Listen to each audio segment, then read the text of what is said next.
Genuine ostrich. 3 payments. Wait, what? I'm just goofing. New Boot Goofin.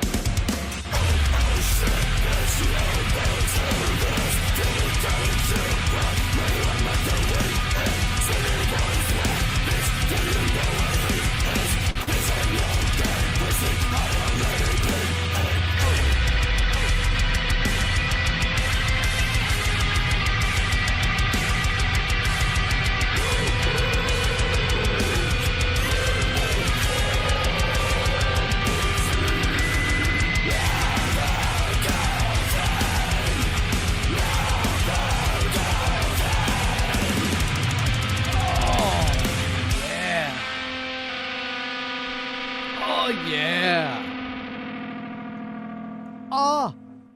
Oh, yeah.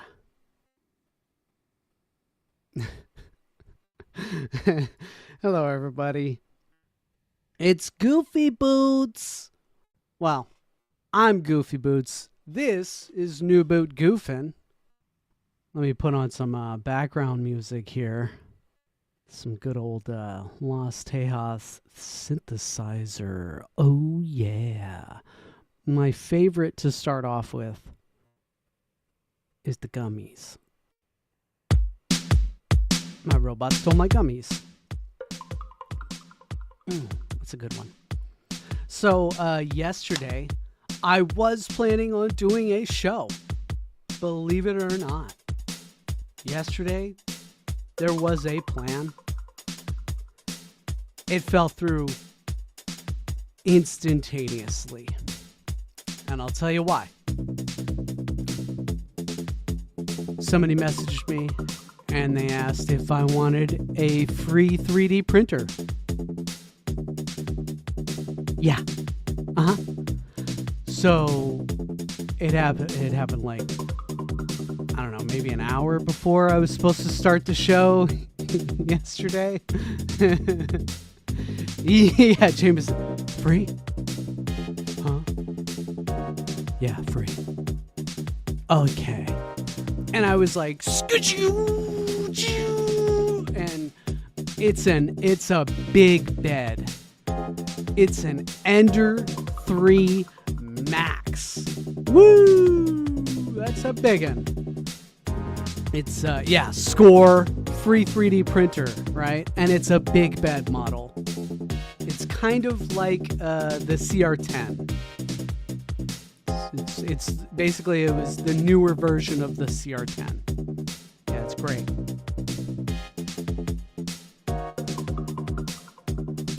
Yeah. The message, it was very clear. I was trying to help him fix it. He was having issues with it. And I was telling him, I was like, dude, the BL Touch is bad. Fucking take off the BL Touch, go back to the stock firmware. He did. He fucked up rewiring the printer back up. And so there was a comedy of errors where he kept messing up.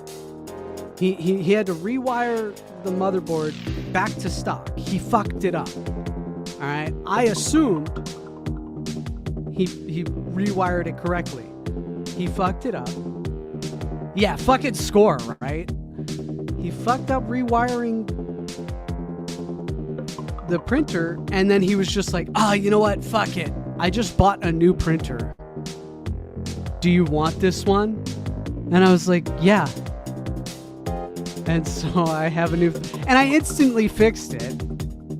Like, I fixed it within like an hour. And I told him, I was like, yeah, dude, you just had to check your work. You just had to make sure that he fucked up the end stops. The end stops were switched around. Yeah, I fixed the printer. It's used. You know, it's got some mileage on it. It's not a new 3D printer. An Ender 3 Max is kind of old, but I have a spare diamond tip nozzle. That's like 80% of the issues on 3D printers is, oh man, the fucking nozzle isn't that good. Okay. I have a good one. It's right there. I have a great one. No grindy noises. Yeah, I know. It was grindy noises when I turned it on and tried to auto home it. Yeah, because he fucked up the fucking end stops. But yeah, I fixed it instantly, and I told him, like right when I fixed it, it was like an hour after I like started working on it, and he was like, "Fuck." Well, I guess that's just the way they. Don't feel bad for him. He's got a brand new Elegoo Neptune 4 Max. It's the new Elegoo. It's basically the Ender, the big bed version. It's the same one. It's just Elegoo's model, and it's great. It's auto bed leveling. It does the auto calibration. Yeah, don't feel bad for him. He fucked up. It's my win, you know? Yeah. Yeah, I in no way feel bad for him. Anyway, so enough talking. So that was what I was doing, and that's what I'm focusing a lot of my energy on in the past couple days, was just starting up this 3D printer. I already calculated the E-steps on it. I'm calibrating it. I'm gonna start, you know, we're making the Troll Banana Mafia is gonna happen, all right? And now I have a big bed slinger to help me out. I have more than one printer now, thank God. And with the, I've also made the decision that I'm gonna make that one 3D printer that, it like has that weird nozzle that can print upside down almost. Like it was basically, I featured it on the show a couple weeks ago. It was a really nice open source 3D printing. Yeah, I'm gonna start doing some print farm shit. Hell yeah. Anyway, we got a show. It's not just me talking about, oh yeah, I got a fucking another 3D printer. Yeah, that's great. I got a show though, so let's do a show. It's just Jameson going, fuck yeah, bro. Alright. Oh, and I'm sorry, I meant to also talk about Jeff here. Jeff is done, guys. I finished Jeff. Where's my camera controls? There it is. Jeff is all done. I glued him up. He's not gonna fall out anymore. He's all good.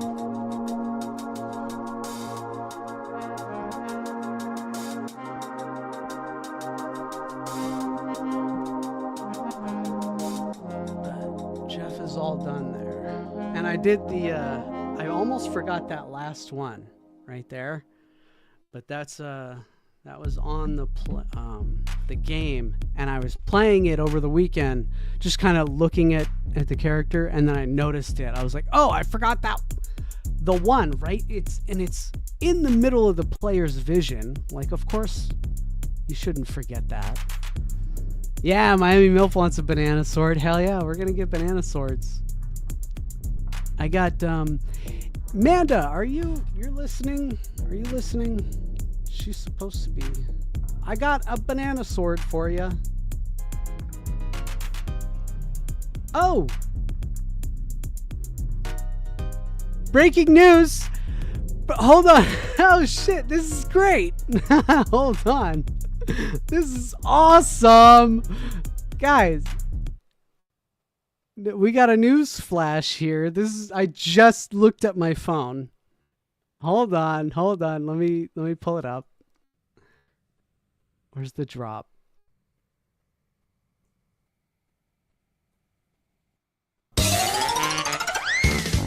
News flash. Oh, it was doing the News flash.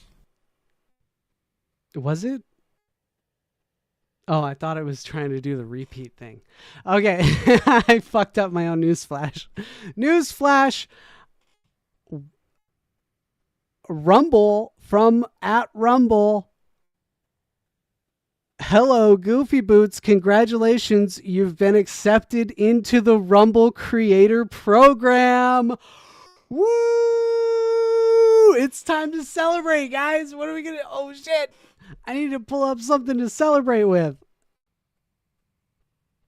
I know what we should celebrate with. Where is it? Where is it?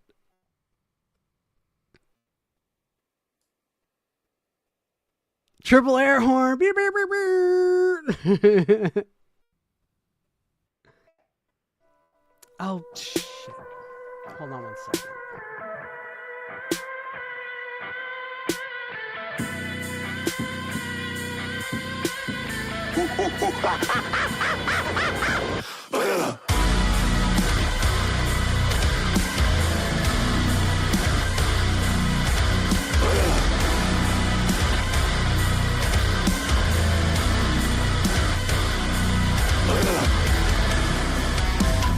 Ich angel mich voll als du hast. Sag mir, was für eine Banane du hast. Kein billig Scheiß, Chiquita, du Spast. Öffne den Mund, schluck den Bananensaft. Hey, PS, das B steht für Banane. Weicher Kern, süßer Kern. Und gelbe Schale, ihr tragt Giorgio, Armani. Wir Bruno, Banani, was für Deutsche und Gabbana. Wir wollen eine Banana, Junge, stehen sie, riech sie, leg Yeah, sie. sorry, I had to take that call. Guck auf die Frucht meiner Lenden. Gepflückt von der Staude mit den eigenen Händen. Weißt du, was ich hab? Banana. Sie ist Resultat. Banana. Ich weiß, was du magst. Banana. Weißt du, wer an mir nagt? Deine Mama.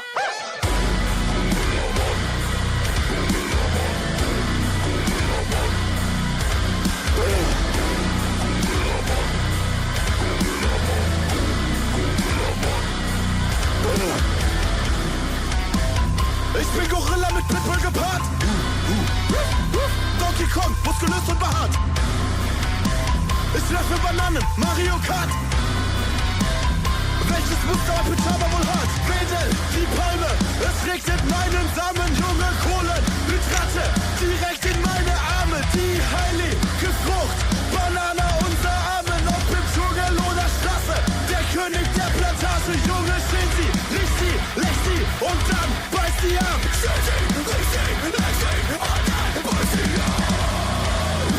Die Frucht meiner Lenden. Gepflückt von der Staude mit den eigenen Händen. Weißt du, was ich hab? Banana. Sie ist Resultat. Banana. Ich weiß, was du magst. Banana. Weißt du, wer an mir nagt? Deine Mama.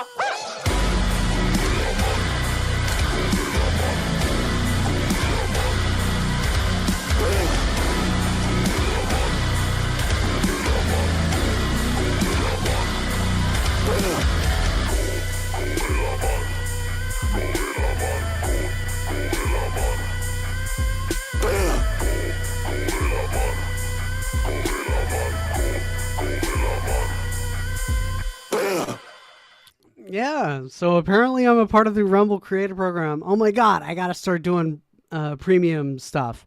And I'm glad to see, look at everybody in chat. Everybody in chat has been gifted a sub. I love it. I love it. Oh, except for Familiar. Somebody needs to give more subs. Speaking of gifted subs, Big B Trucker gifted a sub and Miami MILF was the one that grabbed it. Cool. Cool. How's it going, Familiar? Familiar's here. You know what that means. He's that guy. You're that guy. You're the that guy guy. that broke out the board game music and we started is playing coming. Monopoly. Started You playing were losing. Monopoly. You're that guy.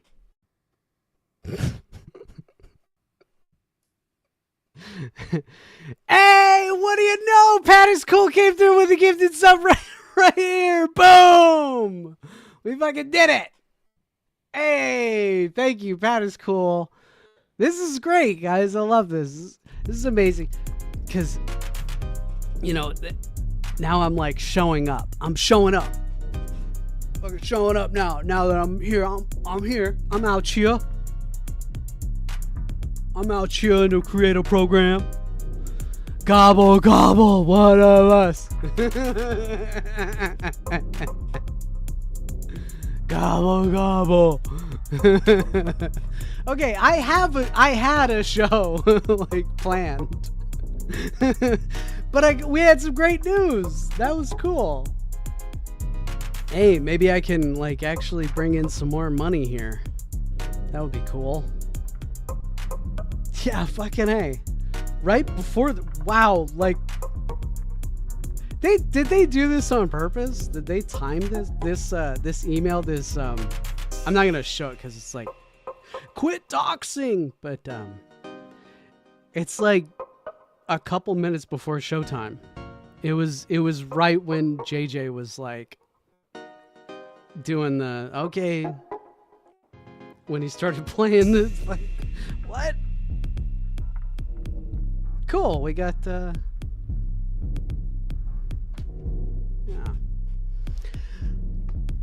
Hopefully I could bring in some serious money and man, ooh, we can get a third printer in here. Whoa. No, but I was saying earlier I do want to make that one 3D printer. Yeah, woo woo woo. I want to make that one 3D printer where it was like you could 3D print without supports ever, forever, and it's open source.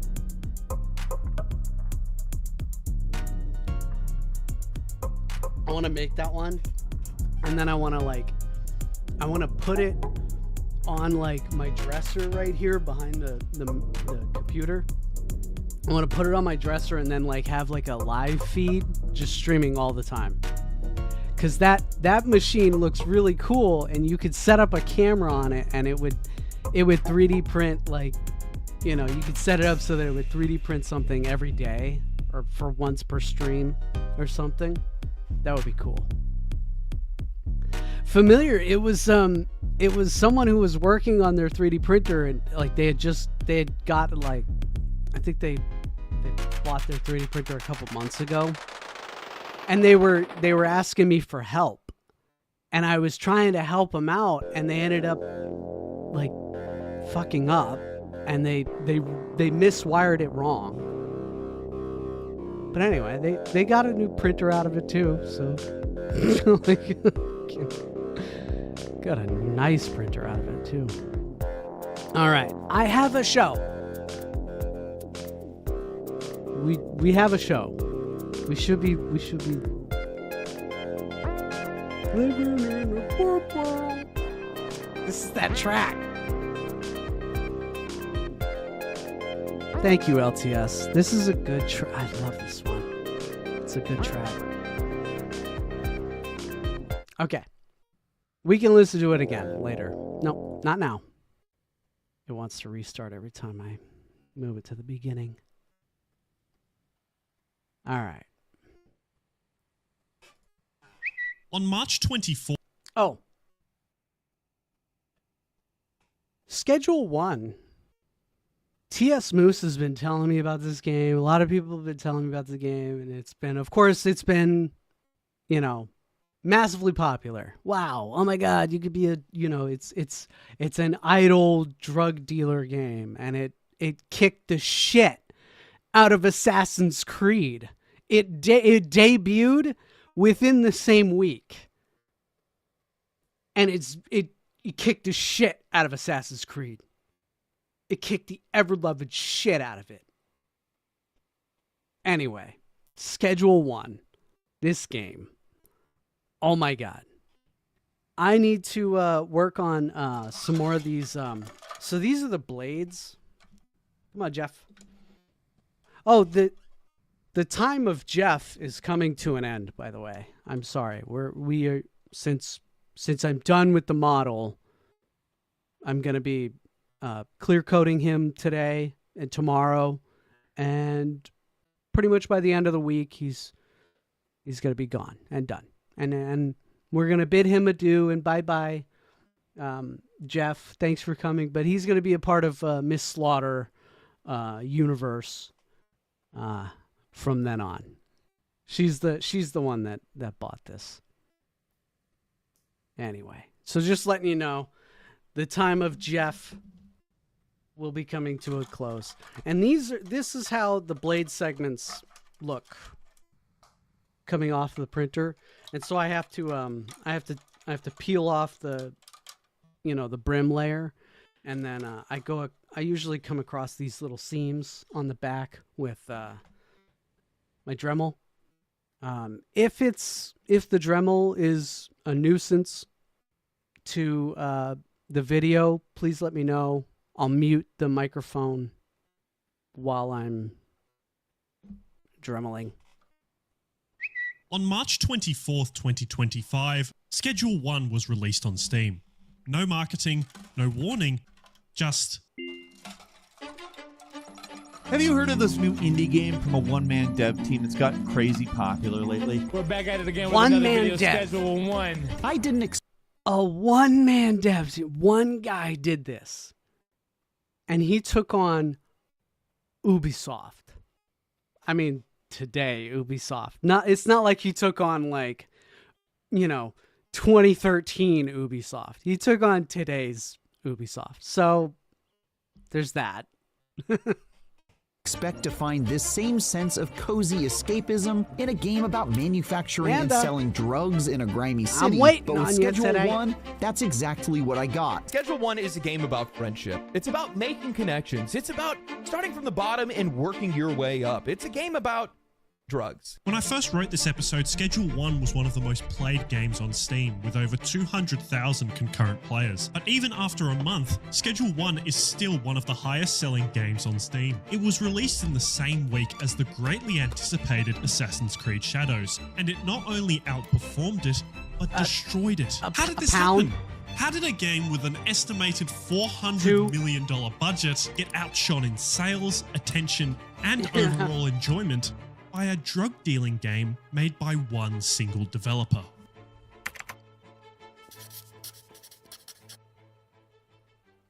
Schedule 1 is essentially a drug dealing simulator. Set in the fictional town of Highland Point, its core gameplay loop contains growing, packaging, and selling drugs for a profit. Hold on. What's with the grabber arm? Is that like the hand? You could skateboard in the game? Set in the fictional town of Highland Point, its core gameplay loop That's kinda contains cool. growing, packaging, and selling drugs for a profit. As you increase your output, you grow your customer base to the point where the entire town is addicted to your products. You also start from selling cannabis to moving on to more hardcore drugs in order to make a larger profit. And your main goal in the entire game is to become the kingpin of Highland Point, having everyone and everything in your control. This is really When cool. reading- I love this. Okay, I don't like this guy. This guy's voice is already enough, and I'm dealing with it, but I don't want to see his face, too. This is... Hold on. Okay, I might want to play the game. Yeah, you're still playing the demo? Really?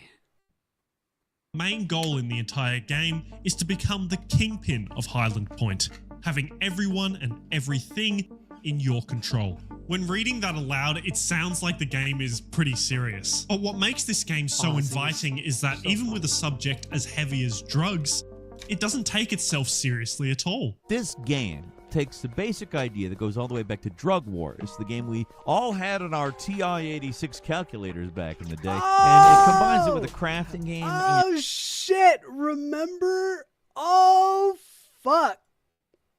Yo. The game we all had on our TI... Drug War? Oh, shit.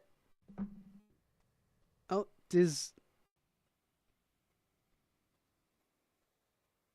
what the fuck?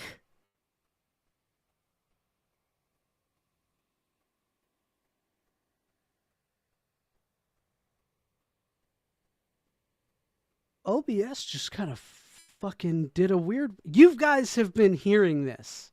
This hasn't been muted.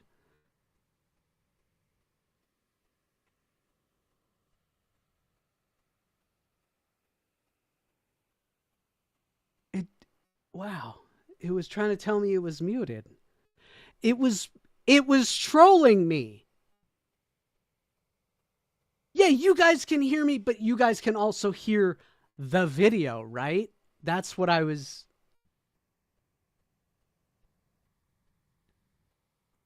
The glitch was fucking trolling me. What the fuck? I'm pissed. Anyway, sorry. Yeah, so there was yeah, this so you could download this and you could upload this onto your calculator, Drug War. And you could play this game in the middle of class and nobody was the wiser because it was just you were on your calculator. Yeah, right?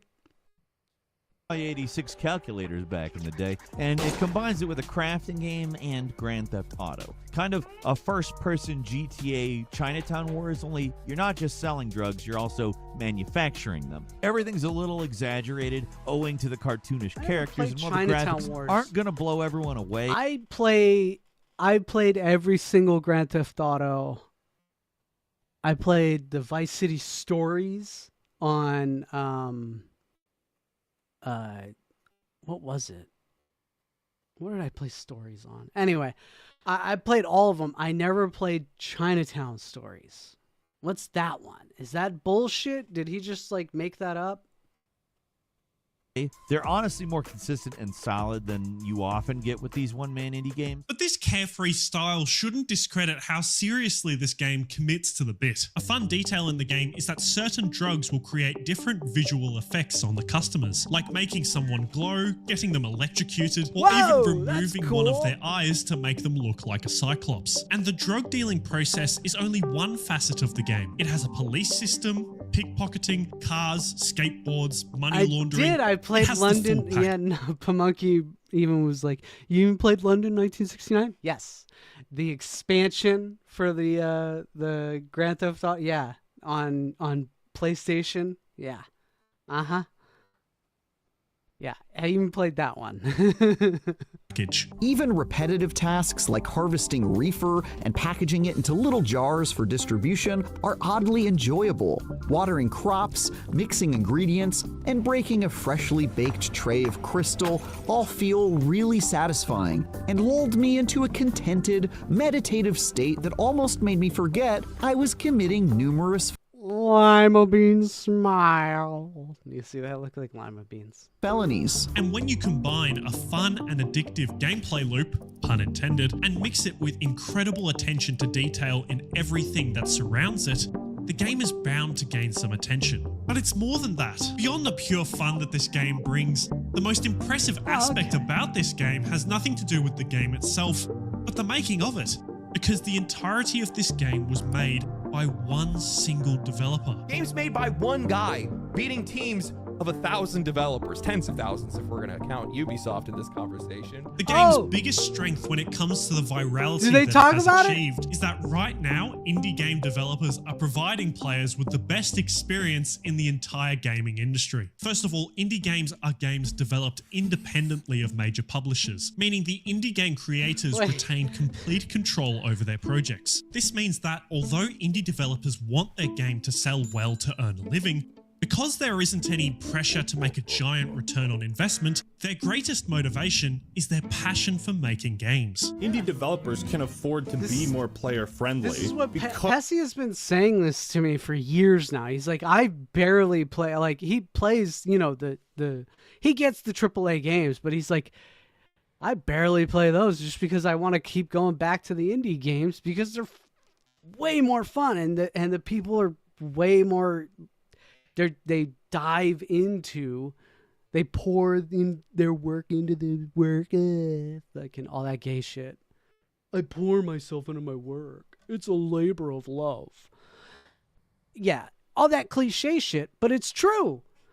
Like these fucking indie, these fucking massive development, you know, studios, they have to hire people, and they have to be like, okay, here's an HR, here's the, okay, are you happy here? Okay, but we should probably go through this team building exercise so that we can get through the next week. It's like, they don't want to be there. Oh, you're good, Renee. How you doing, Renee? Are you having fun? We're just goofing here, too. Yeah, so this guy's just talking about Schedule 1. Because they don't have these investors hanging over their heads and these massive budgets. And this is the first aspect in which indie games are doing right by gamers. Why players connect with this dynamic so much is that it adds a level of authenticity and personal touch to the playing experience. If a certain detail doesn't look the best, many other developers at bigger studios might have the attitude of good enough. But an indie developer who is passionate about what they're creating, they have the attitude of it needs to be better. And when a game is made from pure passion and has that attitude towards the game they make, players can always feel it through the game's quality. Indie games also often rely on limited resources, but make up for it with bold ideas, innovative gameplay, and a willingness to take risks that bigger studios might shy away from. This allows new releases to stay fresh, and they are able to push the boundaries of what is possible in games. But like I said, AAA gaming has been in decline for some time. Meanwhile, indie games have become a spawning pool for creativity and imagination. This constant movement and reinvention in indie games is what gamers love the most. Although sequels to successful games can also be very enjoyable, gamers will always yearn for new experiences. When an indie game can take a pre-existing genre and add a completely new twist on it, players will instantly be drawn to it. And on top of this personal, ever-evolving touch, indie games are just cheaper than their big-budget competitors. I'm In sorry, recent is years, it the fucking- average price of triple... I'm sorry, is it fucking up the video? I can mute here, and then we can watch the video, and I'll get through this, and I'll, I'll comment afterwards. Is this too much? Okay, you're just okay. Hey, she's just goofing, guys. She's just goofing. Hey, all right. Oh, hold on. Now I need to do it here. You just listen to that. I'm just gonna listen to that while I do this. Here we go. There we go. AAA games has skyrocketed, whereas indie game prices have relatively remained the same. And in the middle of a cost of living crisis, no gamer wants to be spending more than $100 on a single game. So when an indie game is more personal, more innovative, and is 80% cheaper than other games in their space, then it's no wonder why indie games are filling up players' Steam libraries. Okay, although the case for their success is strong, by no means are they perfect. I mean, what makes Schedule 1 such a surprise is that it is so well made right off the bat. Indie developers are aware of how difficult it is to make an enjoyable game. So instead of banking their success on a first release, a common practice is to first release the game in early access. And why is a roguelite indie game about escaping hell over and over sounds simple, but play just so perfect? It's not because these indie developers are the most talented or have oodles of cash on hand. It's because they did one thing and one thing only. They followed the fun. That game about escaping hell over and over is the breakout phenomenon Hades. And I can't think of a game or a game studio more focused than them on following the fun. Why? Because Supergiant Games spent 2 years with Hades in early access, making sure every detail of the game was what the community wanted. Hades creative director Greg Kasavin said this about its 2-year early access. With Hades, we hold on. That looks fun. What is this? It's a roguelike game?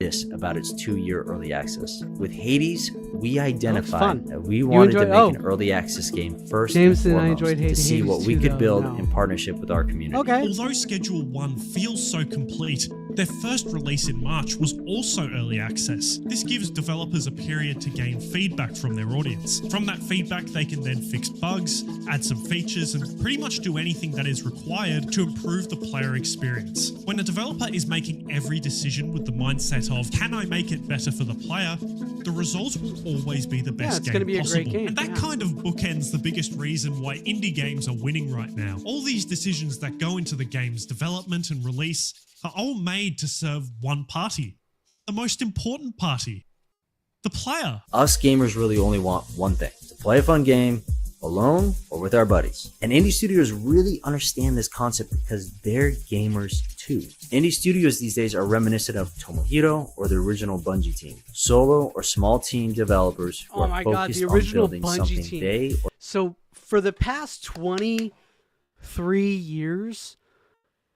that's essentially what these like studios, that's what Ubisoft, that's what everybody has been trying to replicate.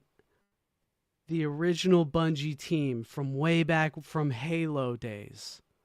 From way back in 2002, 2000, from the 2001, 2003 days, that original Bungie team kicked fucking ass. That was what they fucking did. And they've been trying to replicate that ever since.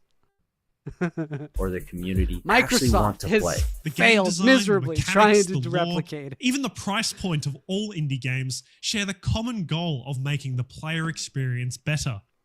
That is why indie games are doing so well in the gaming industry right now. But that's not the full story. To be fair, indie games have always had this approach, so that's not the main reason why they are blowing up right now. This explosion of indie success is less to do with the indies themselves, but more their big budget competitors.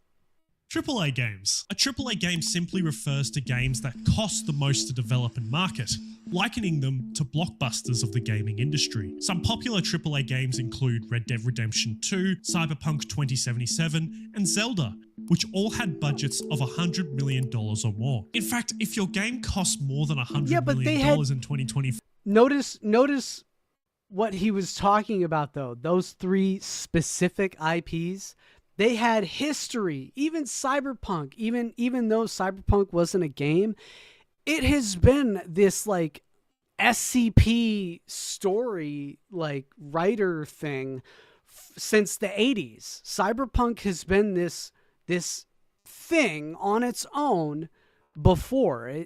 All of these IPs have had history. Red Dead Redemption 2. Yeah. That's a 20-year IP as well. Going back to fucking Red Dead Revolver. Fucking goddamn. Remember the original Xbox? Those days with Red Dead Revolver. Fucking, oh my God. Yeah, they were all franchises. They were all... That's the thing about these fucking... These studio games that are coming out is that they're... Oh, you've... Good. You've done the third iteration or the third remake of this franchise that was once an indie developer thing. Red Dead Revolver. Remember Red Dead Revolver and Gun?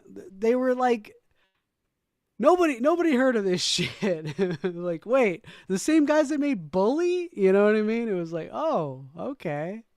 5, chances are it's going to be a flop. So even with $100 million worth of resources to make the best game possible, how can AAA games continue to underperform? Firstly, a common approach taken by AAA studios is the open world design. Since the open world mechanic first gained popularity, every AAA studio has attempted their own open world game to get in on the action. And for a time, this was successful. But with each new release, open worlds needed to improve on the previous. AAA studios interpreted improvement as being bigger. So with each new release, the virtual world the player inhabits got bigger and bigger and bigger, to a point where now open worlds are bigger. Christ, that's...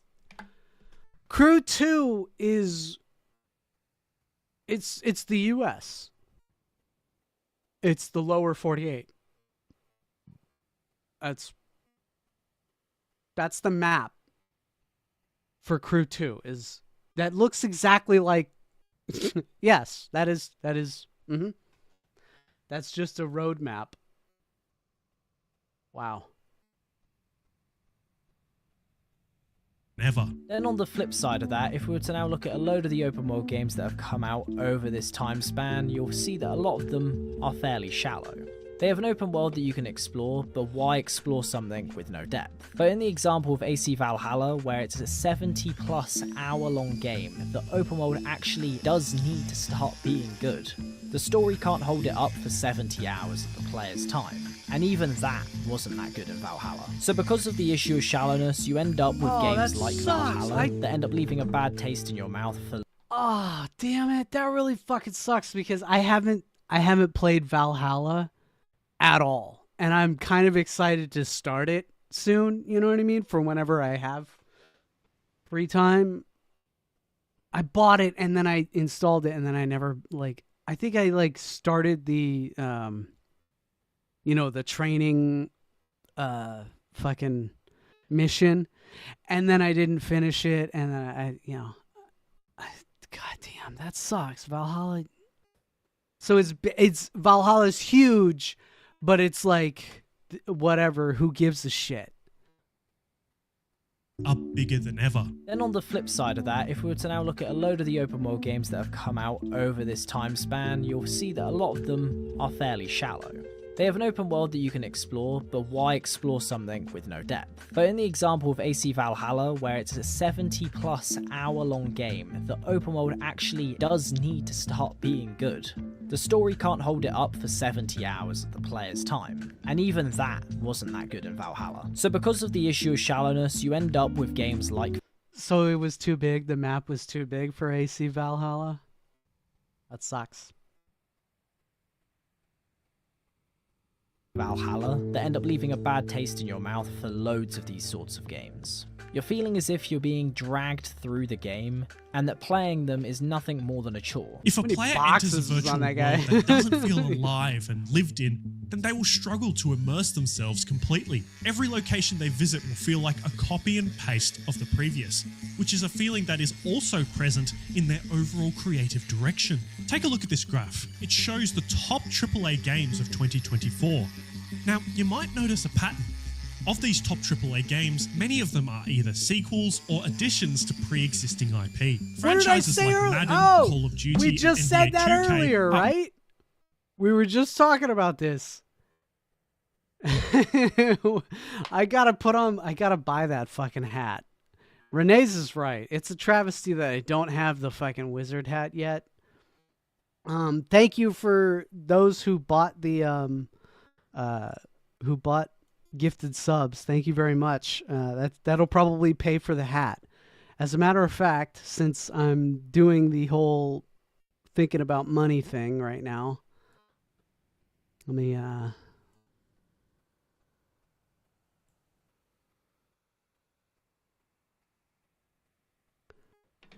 folks, still haven't tried 1775 coffee? Now's your shot. The 1775 starter kit just dropped, only 1,000 units.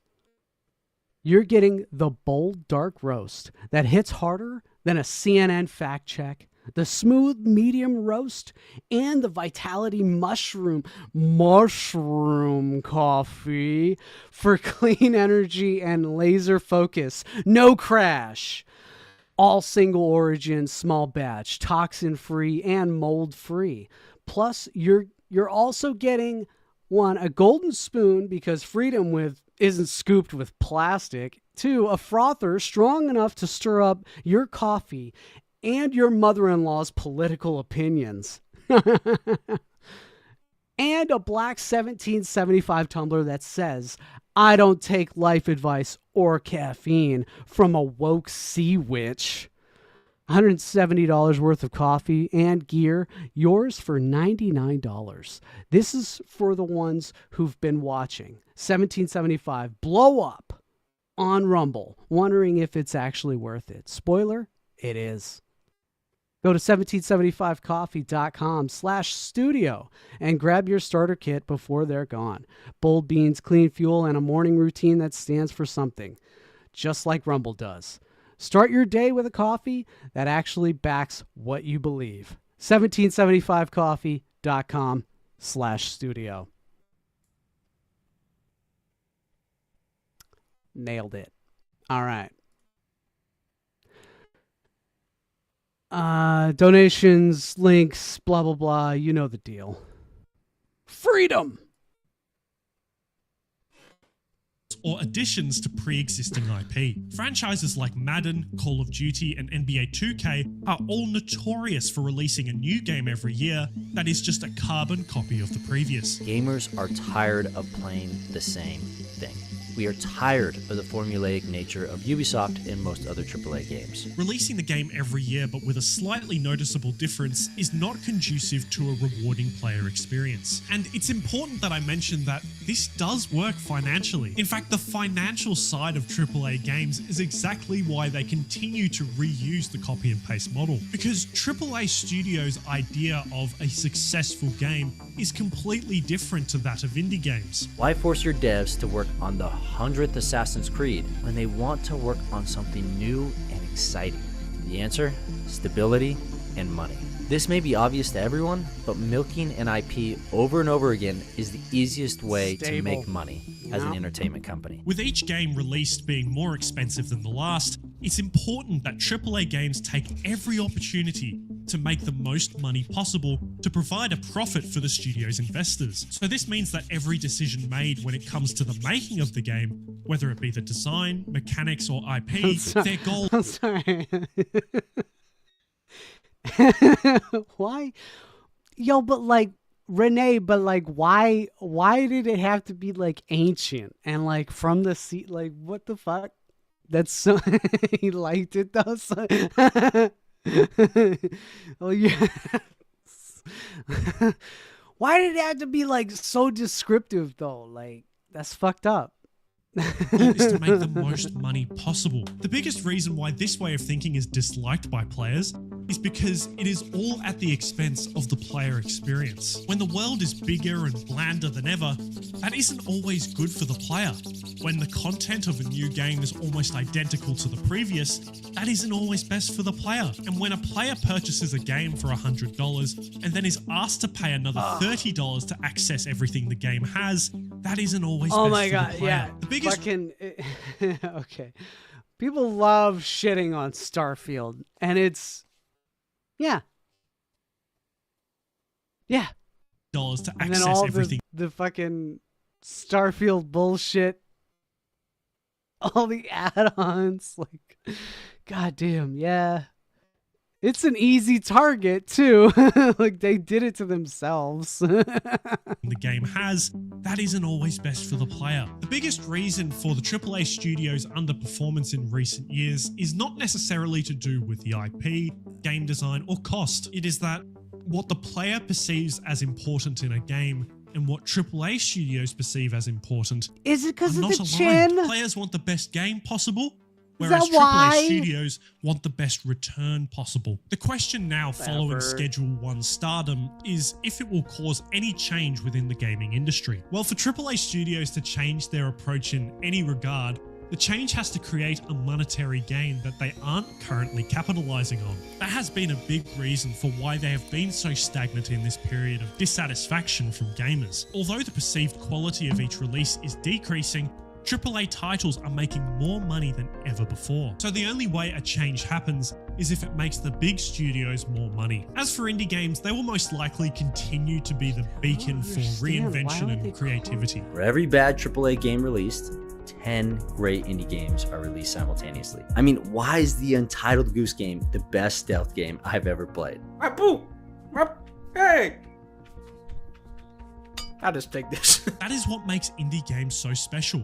A game like Schedule 1 that challenges industry norms can rise above all the manicured AAA titles and take the top spot on a global scale. Indie games are and will continue to act as trailblazers, and if indie games continue to surpass their AAA competitors more consistently, then it might force AAA studios to pay attention. If AAA really is to change, then the path they take needs to be laid by indie games that achieve global success. One of the biggest examples of this is Minecraft. It's easy to forget that Minecraft was originally an indie game. Although now under the Microsoft umbrella, Minecraft... Holy shit, yeah! The most successful video game of all time. was an indie game. Holy shit. Minecraft was originally developed by a small team at Mojang Studios. It was first released in 2010 in alpha, an early access period, and it eventually grew more and more. Fan communities for the game grew to the point where they were able to host a convention to celebrate the launch of the full game in late 2011. And like it is today, this was a once-in-a-blue-moon event where an independent release takes over the online world. Minecraft achieved this by doing the same thing as indie games do today. While most AAA games at the time were self-contained win-lose archetypes, Minecraft Chicken jockey! Come on, I had to. turned that format on its head. The game had no story, no instructions, just a near infinite open world sandbox and the player's imagination. Becoming the most successful game of all time, it broke the mold for what players could enjoy in a game. So the key takeaway from Schedule 1's success is that it perfectly illustrates the power that the player holds within the gaming industry. The passion and enthusiasm for a quality gaming experience is what drives progress within the gaming industry. Without the player, the industry ceases to exist. If AAA titles are losing their quality, players will be there to let studios know. And when an indie game provides one of the most fun playing experiences in recent years, gamers will always be there to push it further into the limelight. He had nothing on his walls? I didn't even notice that, Jameson. That is kind of weird. Nothing on your walls? That's weird. I mean, even though even though it looks like it's blue, and then it looks like it's black, it's actually green. That's why I can do that. Whoa! I'm just like I'm an idiot. Alright. Why Skyrim is special according to its creators. It's special and we don't need to. God, the fucking guy's face. We don't need to go into that. I watched my kid play Minecraft. I don't get it. The Minecraft dungeon game is fun, kind of like Gauntlet. Yeah, my kid, same thing. He made me buy it and download it, and he loves the dungeon game. And that I get that one. But the Minecraft I see today, from what I remember playing, way back when, fucking Jesus Christ, going on almost 20 years ago. The Minecraft of my day was different, son. Fuck. We're all that guy now. I'm that guy. Fuck. I don't like that. All right, we got some music. Why do you have that enchilada sauce? Please don't pour it in that bowl of pasta.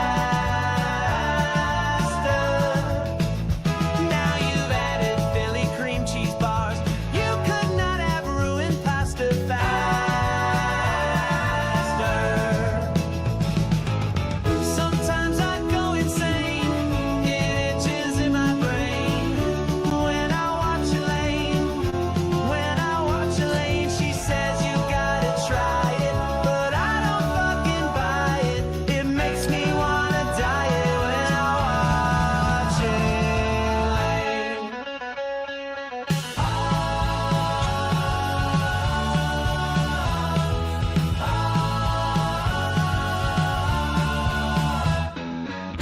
Sometimes I go insane.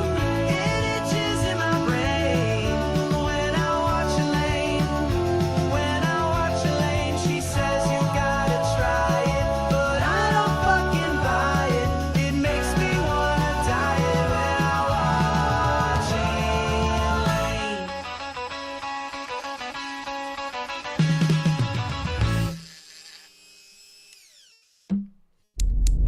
Elaine. All right. That's a good one. That's a good one. Thank you, Pessy, for the musical interlude. Oh, and I wanted to do, yeah. Oh, did I? I'm sorry. Did I miss that? Oh no, that was Pat is cool gifted us. Yeah, we already.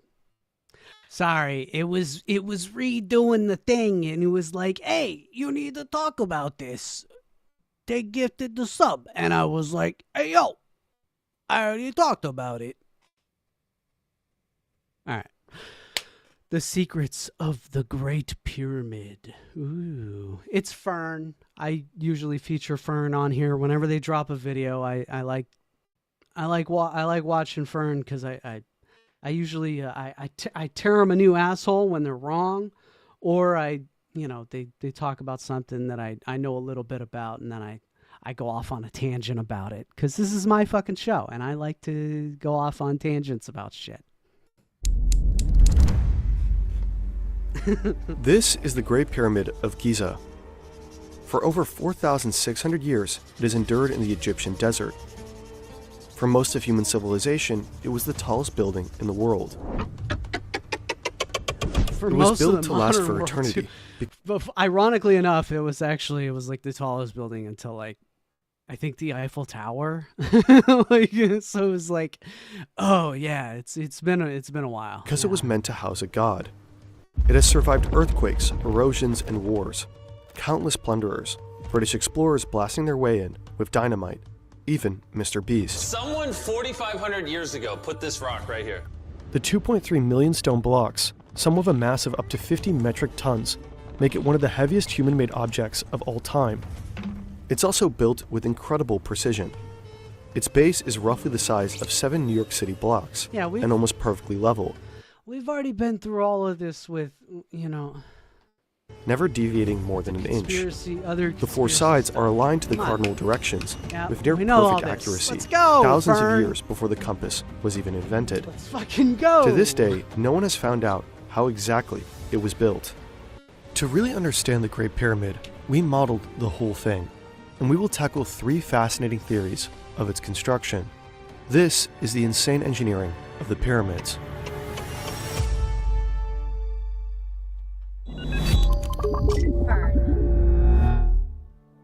This is have an Khufu, intro now. a pharaoh of ancient Egypt.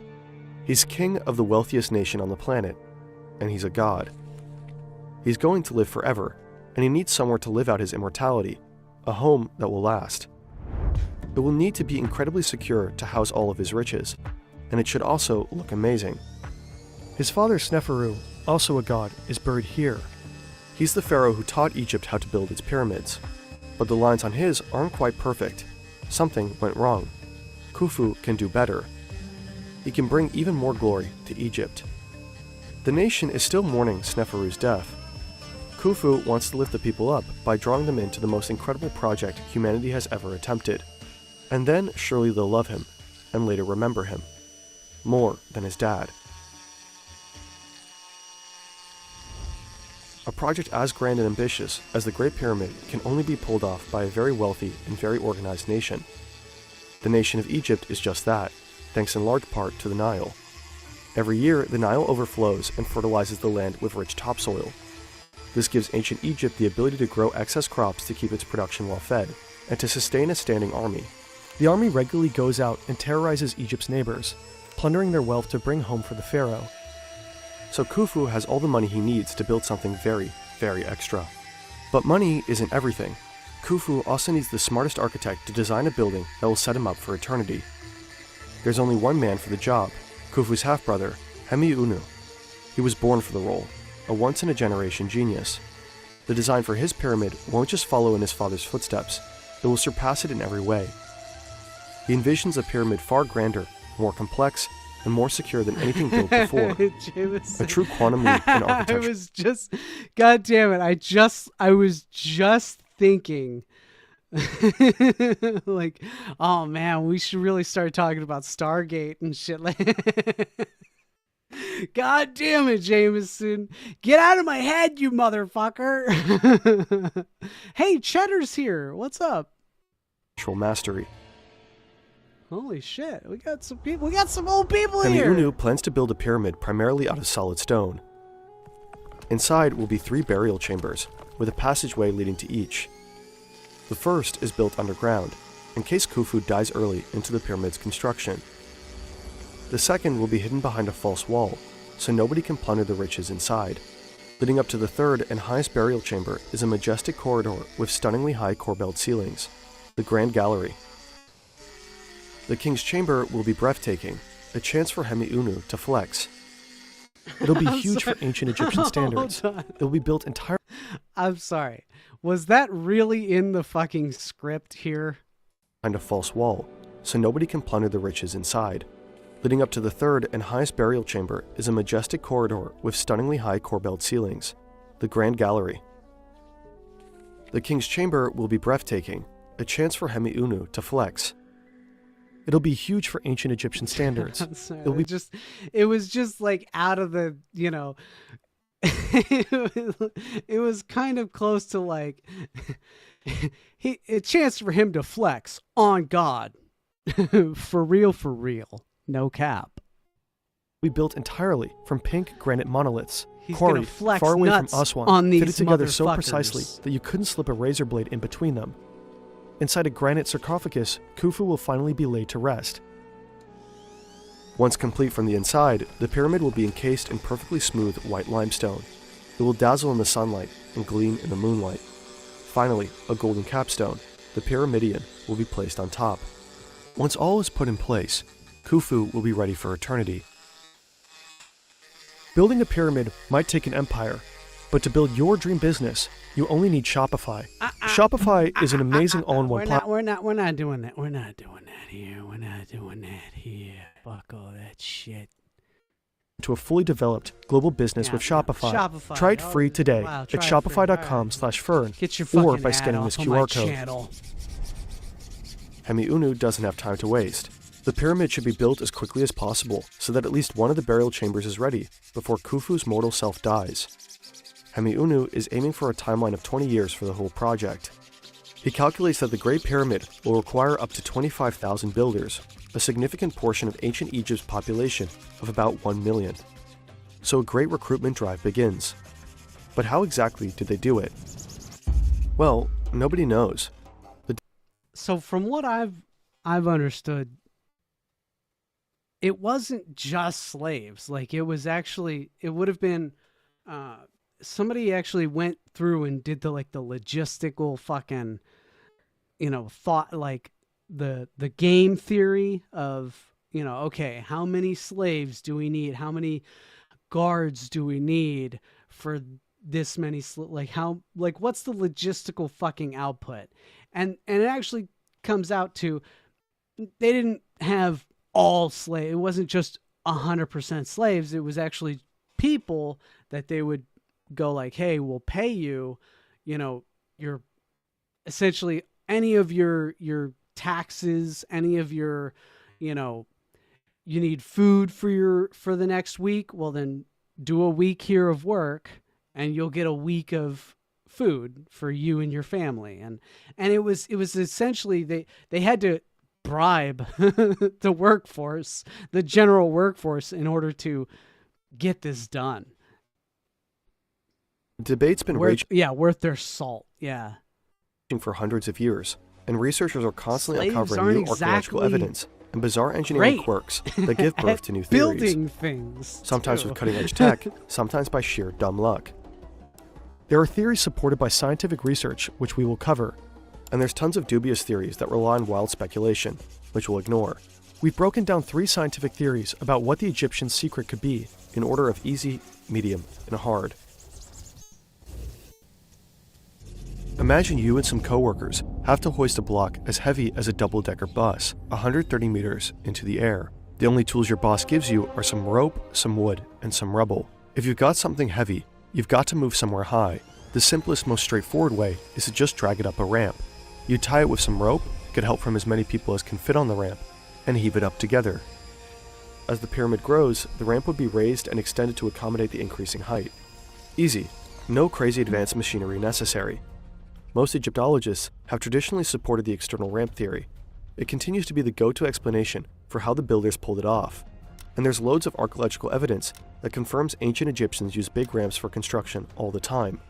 But there's no... I like how, this kind of shows the traditional way of thinking. Like it was a big giant. Oh, Pax Americana, thank you for your service. 07. Thank you, Pax, for donating here on Rumble, because I am the newest member, the newest creator in the Rumble Creator Program, and am super excited about being here. Sorry. But I like how there was one guy on Twitter who was talking about this giant ramp thing, and they had only seen that first part where it's just the ramp, and they didn't see like the spiral part around it, and they were already like saying like, oh well, that ramp would have to be like fucking 2 miles in order to like, you know, reach the top. And then somebody was just like, yeah, you know, you could just spiral around the pyramid. It doesn't have to be 2 miles long. And the guy deleted his post, but they had screenshot him.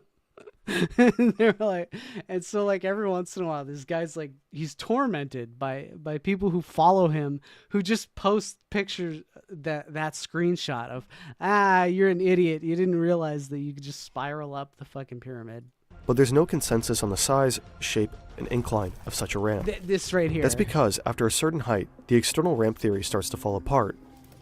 To move a 2-ton block up a slope, you need a team of about 12 workers. Yeah, you could just and as the pyramid starts to grow, your ramp either needs to become steeper or longer to reach the top.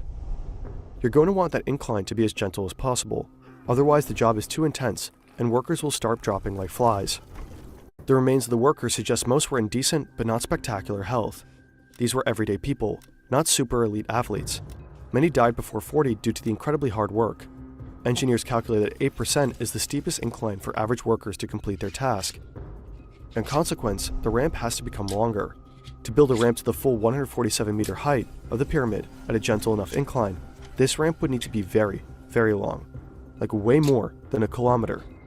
It would require a few million tons of material, up to 3 times as much volume as the entire pyramid.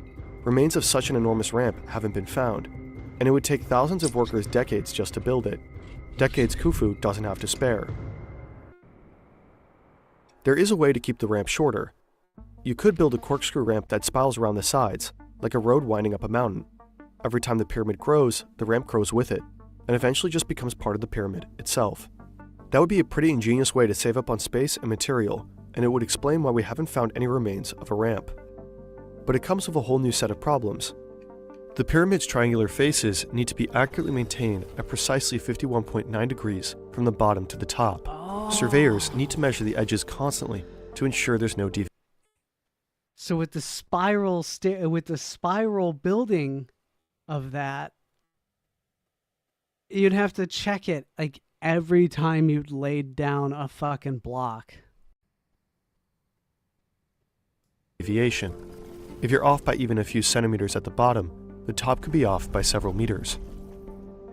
Since the spiral ramp blocks your sight, it's almost impossible to ensure that all the lines of the pyramid are actually straight, which would leave you with a crooked pyramid at the end.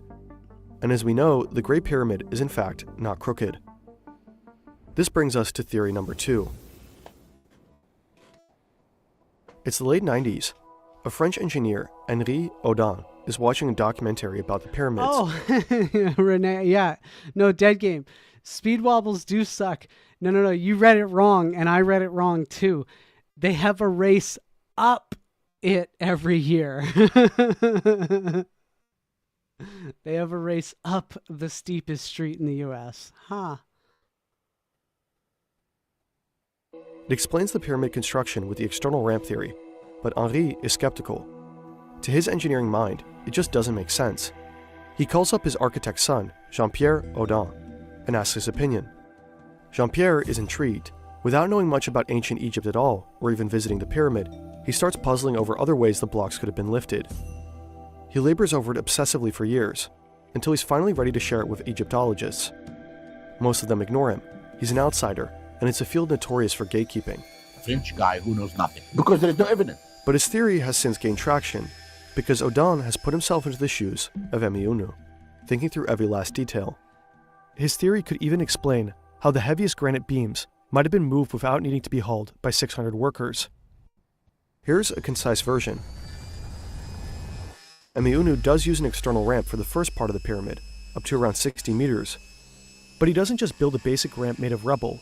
No, his ramp is made of limestone. The limestone blocks that will later compose the upper layers of the pyramid. That would explain why we haven't found any remains of a ramp around the pyramid. They're right there, in front of us. The short external ramp is used to build the widest, lower levels of the pyramid. It's also used to haul the heavy granite beams that compose the king's chamber. But hundreds of workers hauling a 50-ton block in a small space is logistically challenging. So Odon believes Emeunu used the long 46-meter corridor, the Grand Gallery, as an ingenious counterweight system. It would have been built opposite the external ramp, and its size and slope would be leveraged with counterweights that would assist workers in getting the granite up to the king's chamber. The Grand Gallery is a weird space in the Great Pyramid. It has details that puzzled archaeologists for a long time, like why it's so tall, so narrow, and why it has stone benches running along the inside. Odon. Those were rolling tracks. Those are tracks. Holy shit. The Grand Gallery is a giant track. Believes the Grand Gallery helps move impossibly heavy stones by functioning like a railroad track. The stone benches are actually the rails for carts on wooden rollers. Remember, no wheels. Essentially, a huge granite block at the bottom of the external ramp would be attached with a rope to a trolley car loaded up with heavy blocks at the top of the Grand Gallery. When the trolley car is rolled down the Grand Gallery, the heavy granite block would be pulled up the ramp. There's even evidence of scuffing from the repeated impact of something heavy in the Grand Gallery. So it's a plausible explanation of what this unique corridor was used for. Once the heavy granite beams are in place, the external ramp has served its purpose. Now, the pyramid is too tall for it to be practical, so the builders switch things up. They dismantle the external ramp and use its blocks to start building the rest of the pyramid from the inside out, with an internal ramp, kind of like the driveway spiraling up inside a parking garage. This second ramp would have been built from the bottom up, with an incline of about 7%. It would go straight up until it hits one of the pyramid sides, where it would make a sharp left continue up another side at the same incline. The ramp continues zigzagging up the pyramid, with the flights of the ramp getting shorter as the pyramid narrows. From the bottom to the top, the internal ramp is over 1 kilometer long.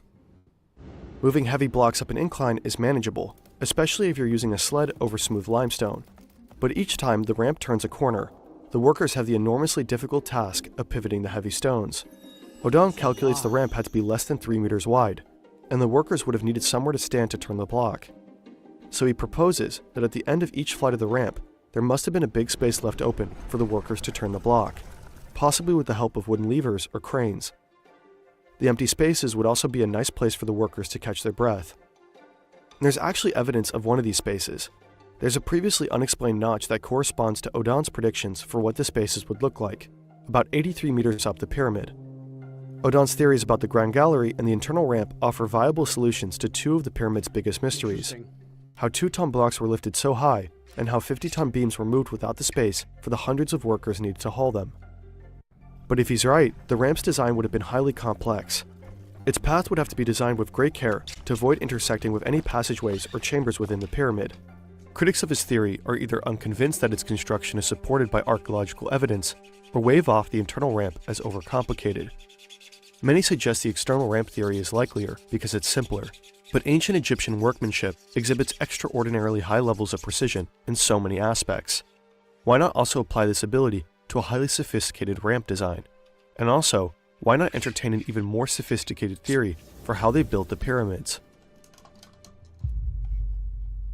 In 2024, a flurry of newspaper articles announced that the mystery of the pyramids was finally solved, thanks to brand new archaeological evidence. As it turns out, the Nile might just be the... I like Graham Hancock too. I like Graham Hancock a lot. He's been oddly it's kind of targeted. He's been targeted, and it's a little weird.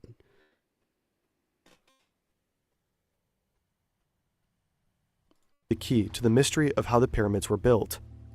Nowadays, the Giza... Göbekli Tepe. Oh my God, yes. Fucking, we watched the Y-Files. Fucking Dead Game. We watch the Y-Files all the time here on the stream. Gobekli Tempe. Words are hard. is one of those things where it's just like, man, every single fucking thing about every little factoid about that place is just, it's bonkers shit. How old it is, how it was made, like, it's all fucking bonkers. The plateau lies in an arid strip of the Sahara Desert, kilometers away from the lush banks of the Nile. But during the time that the pyramids were built, the landscape may have looked very different. A 2024 study combined radar satellite imagery with deep soil coring techniques. This way it identified what appears to be a long-lost branch of the Nile flowing alongside the majority of the pyramids. The pyramid builders probably used this branch to move heavy stones straight to the pyramid base, instead of dragging them all the way from distant quarries. More than plausible that the builders used the Niles to transport the blocks horizontally. But what about vertically? Another peer-reviewed study from 2024 offers a fascinating theory. It proposes a radical and controversial idea. The ancient Egyptians might have used hydraulic power to raise heavy stones. In other words, a water-powered elevator. The idea of such an elevator is not new, but for a long time, credentialed Egyptologists considered such theories fringe and unscientific, just speculations cooked up by pyramidians. They might sound cool, but there was zero evidence to actually support them. Until, perhaps, now. The researchers, including hydrologists, mechanical engineers, and geographers, found evidence that the earliest Egyptian pyramid could have been built using a floating wooden elevator capable of raising heavy stones with far less human labor. The water elevator would have worked something like this.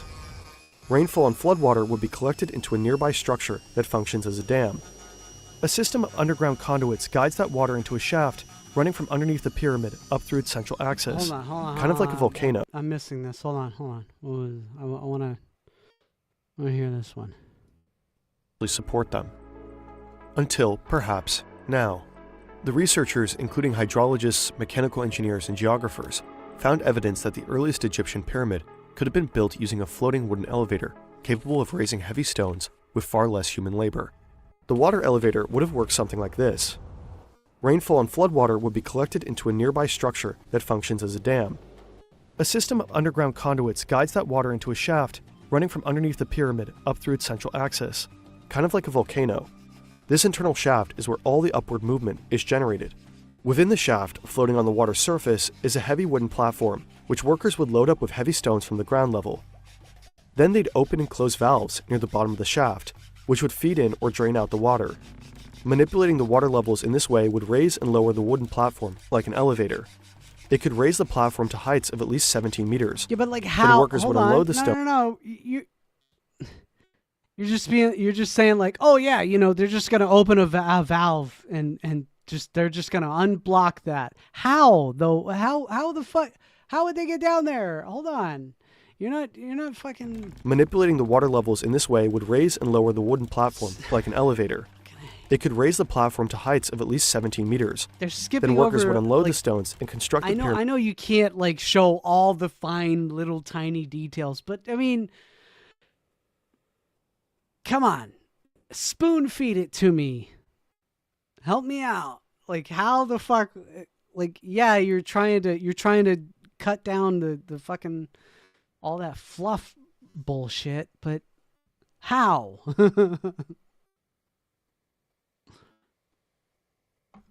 Yeah, Renee, that is when they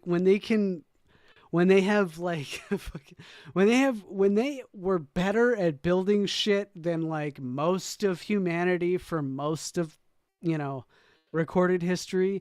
It's kind of weird, huh, Renee? When they're like, wow, they're that accurate back then. Pyramid from the inside out. The study's lead author claims his theories could also help explain why later ones aren't as large as the Great Pyramid. As the climate dried out of the region over time, builders couldn't have captured enough water for a hydraulic lift system. They'd have to rely on human strength to lift heavy stones. So does this theory hold water? Experts are mostly skeptical. Do you hear that? Do you hear them not equalizing the portions of audio that they're recording? Do you hear that when it suddenly comes in really fucking loud, and then it's it's okay and it's decent, but it's a little bit further away. Holy shit. Would you just figure out the spacing to the fucking microphone? Would you just kind of figure that out? I'm still figuring it out, okay? But I'm still trying to like be cognizant of it. Equalize your fucking audio. Zahi Hawass, a leading figure in Egyptology, Fuck this guy. says that Fuck this guy. This guy is the gatekeeper in Egypt. He's more powerful, I guarantee you. This guy is more powerful in Egypt than the fucking premier or prime minister or king or pharaoh, whoever the fuck is leading Egypt, and they probably fucking ousted them in the 3rd, 4th, or 5th annual Arab Spring that they've been doing lately. You know?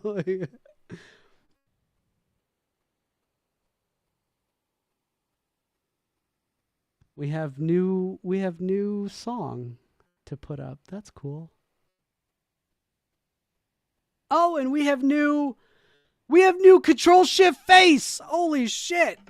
It's been years since he's posted. Holy shit. the theory is completely wrong. The pyramid in the study is not only smaller than Khufu's Great Pyramid, but differs structurally and was built of far lighter stones. So if Khufu's pyramid were built with some kind of water elevator, it would have to be bigger and perhaps more complex. So far, no comparable shaft is known to exist in the Great Pyramid. Ramps, however, are found all over archaeological excavations of ancient Egypt, so the most common theories continue to put forward some sort of ramp as the dominant construction model. There are other potentially viable scientific theories that try to solve pieces of this puzzle. One expert we spoke with suggests multiple smaller ramps from all sides to cut down on construction time. But to this day, there is still no generally accepted theory for how they did it. In any case, it's good to be wary of all the claims coming out about finally solving the mystery. Everyone wants to be the one to definitively figure it out. The Great Pyramid is the last of the 7 wonders of the world we have left.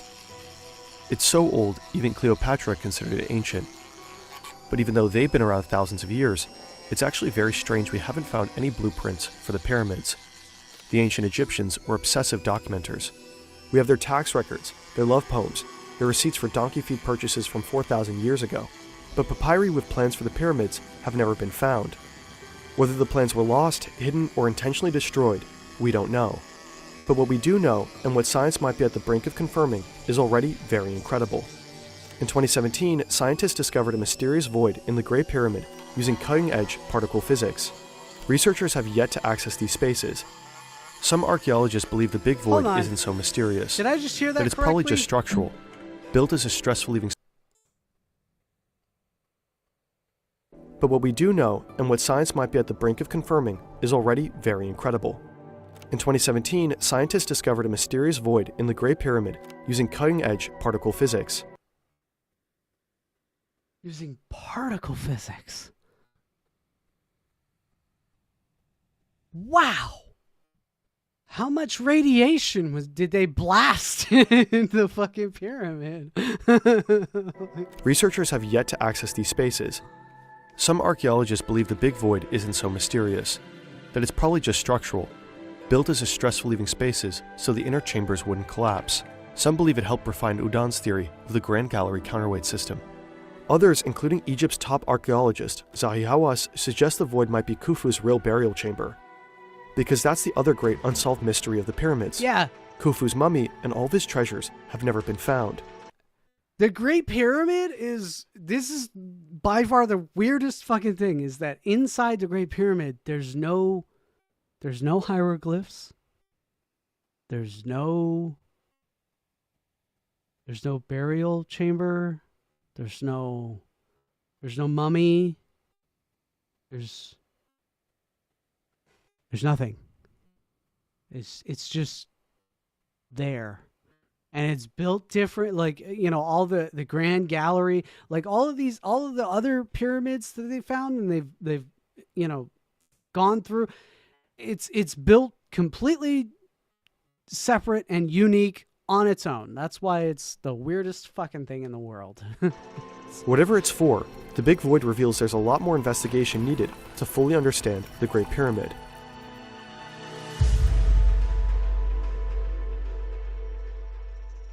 There's no gift shop. There's nothing.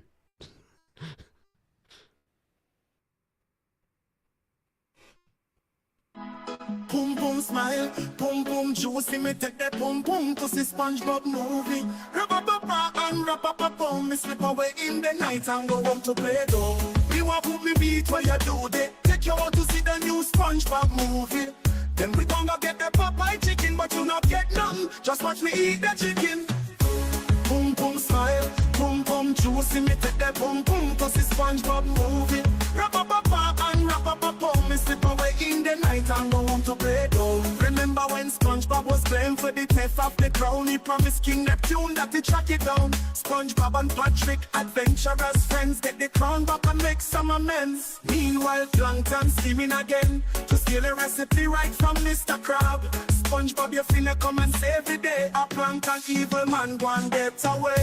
Boom boom smile, boom boom juicy. Me take that boom boom to see SpongeBob movie. Rap-a-pa-pa and rap-a-pa-pum. Me slip away in the night and go home to play doh. Remember when SpongeBob was playing for the theft of the crown? He promised King Neptune that he track it down. SpongeBob and Patrick, adventurous friends, take the crown back and make some amends. Meanwhile, Plankton scheming again to steal a recipe right from Mr. Crab. SpongeBob, you finna come and save the day. A Plankton evil man go and get away.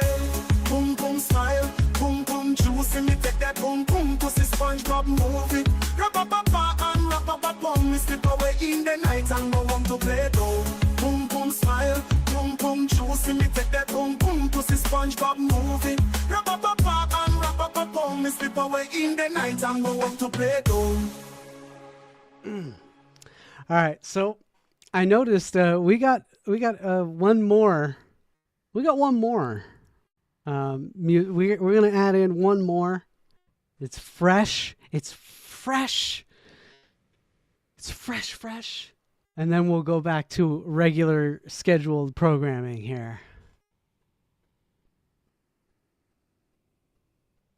Oh, hold on. I'm gonna unmute it.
Oh, I turned it off.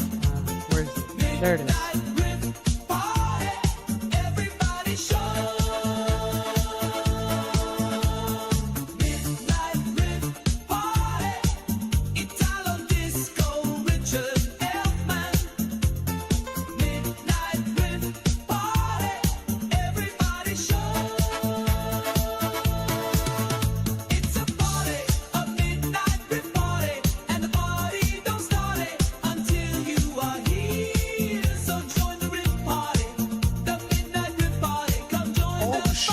Go. If you don't, you are queen.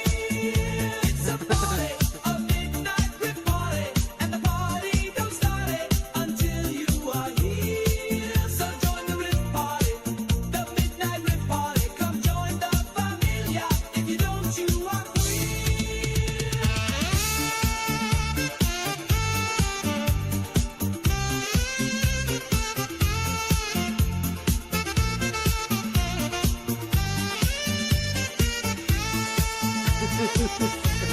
Sack Squad.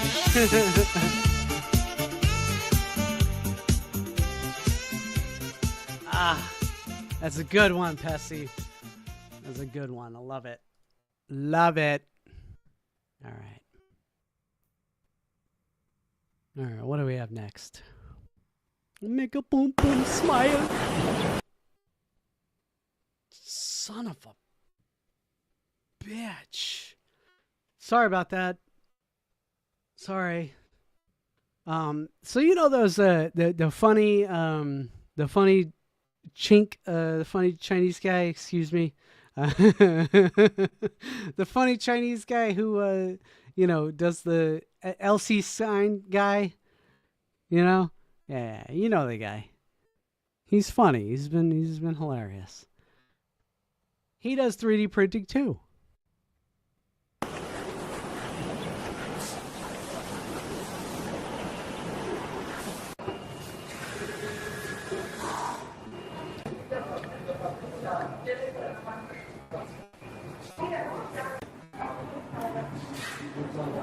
Wait, I thought... Are we going to talk about it, or... We're just showing it? I thought you were going to talk about it! Oh, fucking gay. It's literally just B-roll of them talking, and of just not even them talking about it. It's just B-roll of them. Look at the Chinese on that. Yeah, you're just signing it. Come on. Yeah, where's Tony? This is gay.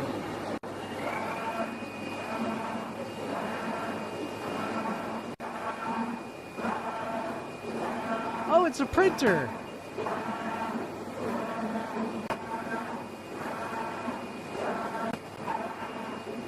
Alright, that's cool.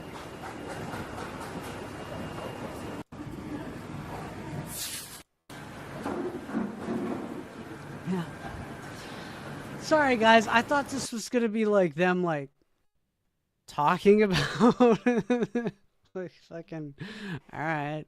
Yeah, that's how they made a 3D printing sign. Oh, this isn't Buff Guy Pillow Fights. Sorry about that. Alright, well. Let me put this back on.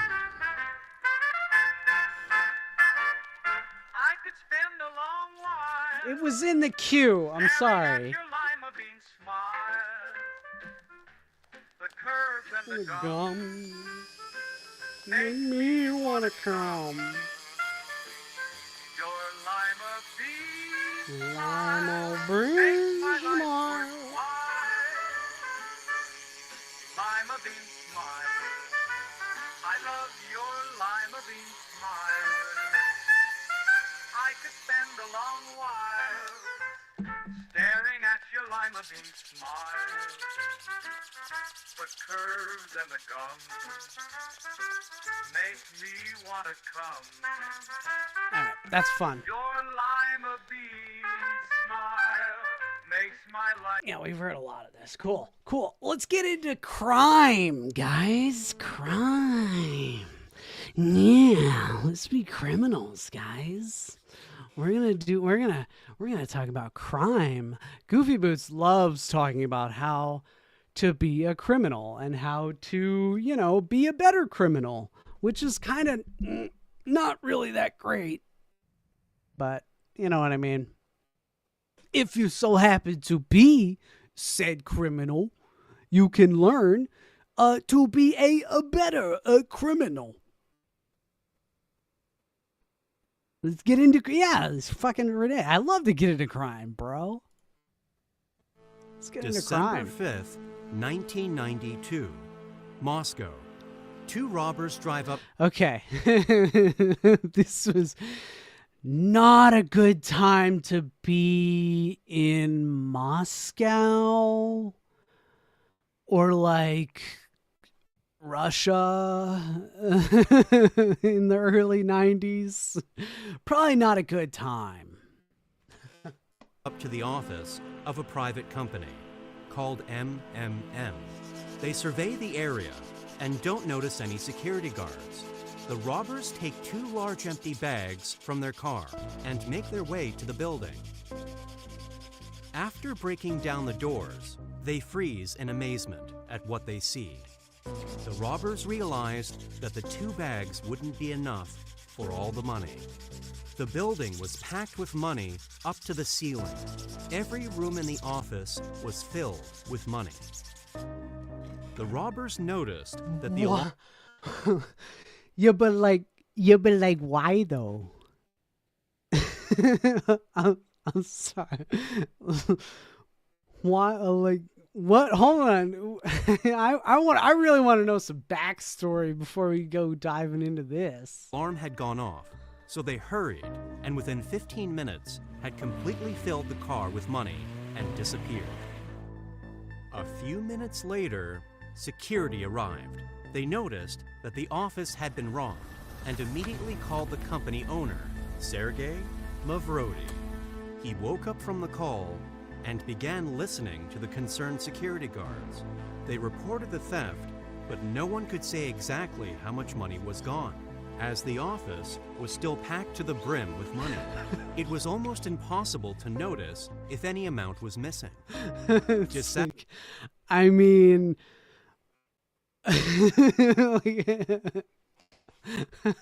that's fucked up. You just got taken from, and you have no idea how much was took because you got so fucking much. Fuck you, man. Like, no, 100%. Fuck you. Like, you can't calculate how much was taken from you within a couple minutes because you got too much. Fuck you.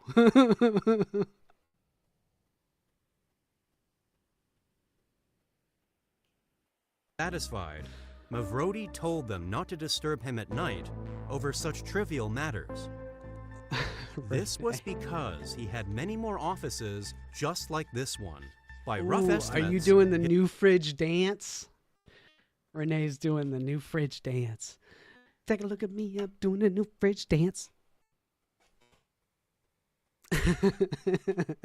His warehouses stored about 1/3 of Russia's total budget. This is a story about how an Hold on. Let's hear that one again. I stepped on that one. So let's hear it in its entirety again. Night over such trivial matters. This was because he had many more offices just like this one. By rough estimates, his warehouses stored about 1/3 of Russia's total budget. This is a story about how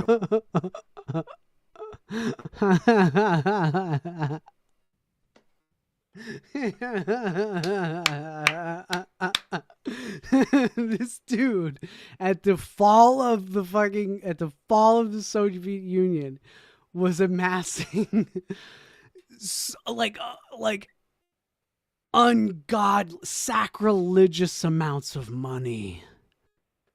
It offended God. That's how much money he had. And he was just like, somebody stole a pittance. I don't care. Don't wake me up for a fraction of one room of money. Don't wake me up for this. What the fuck? an ordinary mathematician robbed 15 million Russians of $80 billion.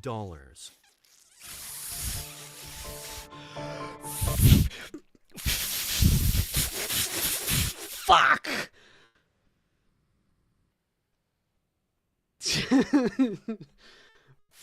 Fuck. Guys, like you can't spend that much money.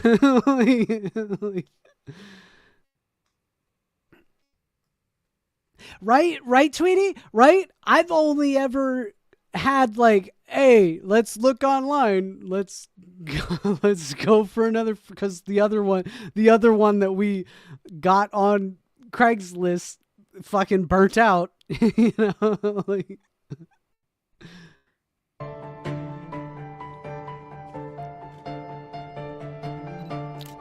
In the early 1990s, Sergei Mavrodi, along with his brother and partner, registered the company MMM. The name was an abbreviation of the founder's initials and would later become a symbol of one of the largest financial scams in history. Initially, Mavrodi was involved in importing and selling computer equipment, and quite successfully, as he knew how to effectively attract buyers' attention with provocative advertisements. Moreover, after the collapse of the With USSR, girls. There was a shortage. Hold on. No. This guy. I've always been fascinated with Russian advertisement in the Soviet and another thing I've always been interested in was computers at the time, like personal computers, like the early computers. Like what were they good? Did they fuck up more than IBM machines? Like what? Whoa. It was all behind the Iron Curtain, so I don't know. Equipment, and quite successfully. Yeah. Fucking put some women up. Hell yeah. You're gonna get some fucking views and fucking. Oh, yes. I get girl on computer. I get girl. Yes. Da. I get girl. As he knew how to effectively attract buyers' attention with provocative advertisements. Hell yeah. Moreover, oh, after yes. the collapse of the USSR. Did you see her glide into the fucking... Hold on. Wow. After the collapse of the USSR, there was a shortage of computers.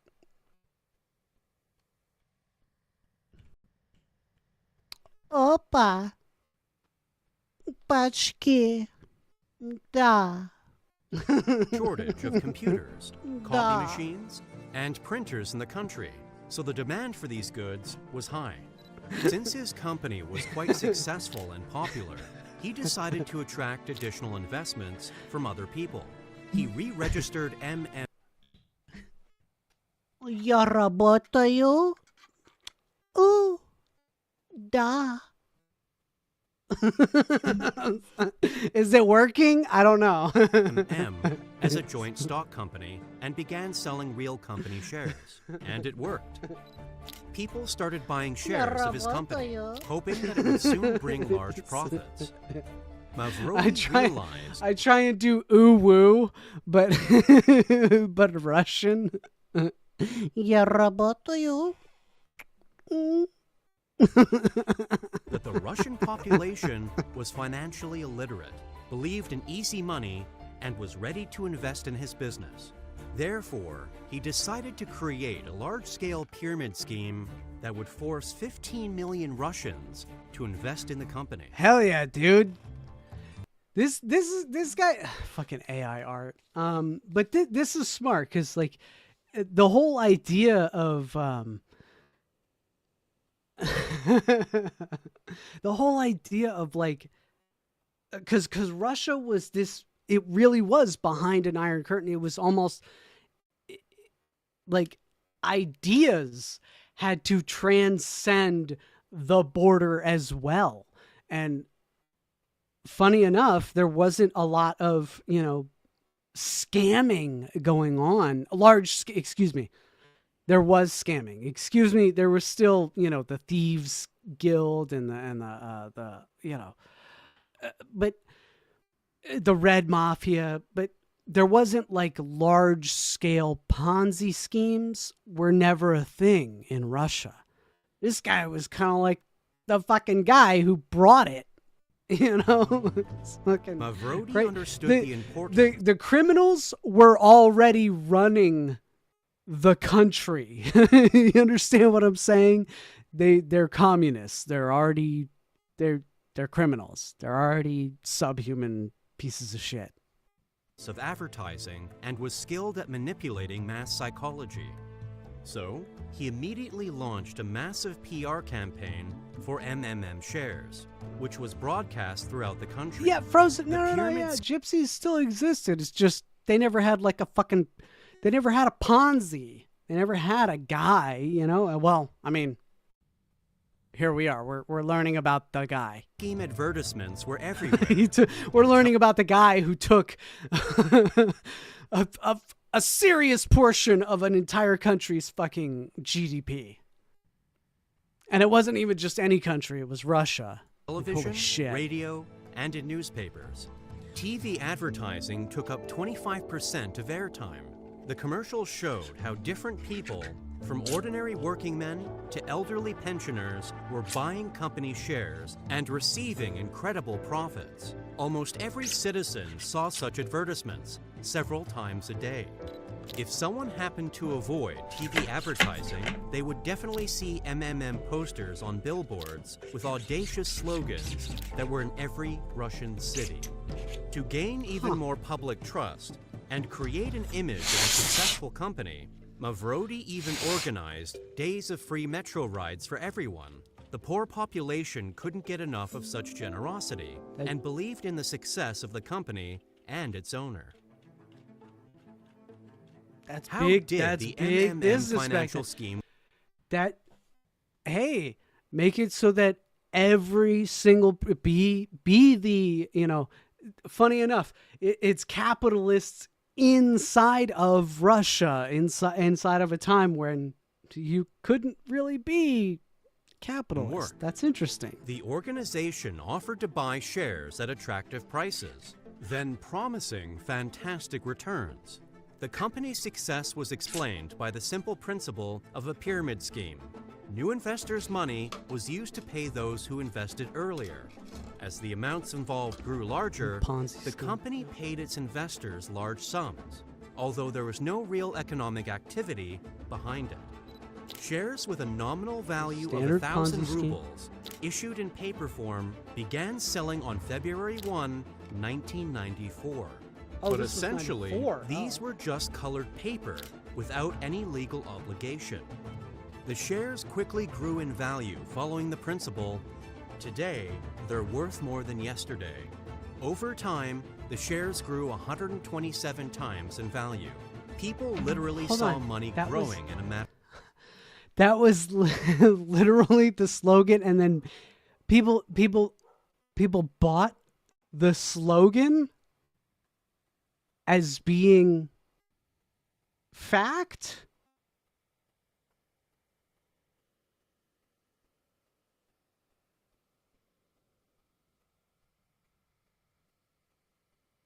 The shares quickly grew in value following the principle, today just a they're principle. worth more than yesterday. Over time, the shares grew 127 times in value. People literally saw money growing in a matter of days. This became a strong motivation for attracting consistent new clients who wanted to get rich. So, MMM offices opened in every major Russian city, where citizens could buy even more shares. Mavrodi turned into a real messiah for ordinary people. Public love was off the charts. Once he even bought airtime on New Year's Eve on one of the opposition TV channels and greeted the population instead of the country's president. As John Kennedy said, ask not what your country can do for you. Ask what you can do for your country. Happy New Year. The MMM company became so popular that it symbolized hope for a better future. So millions of people blindly brought all their money to the organization. But all the company's activities were now under threat.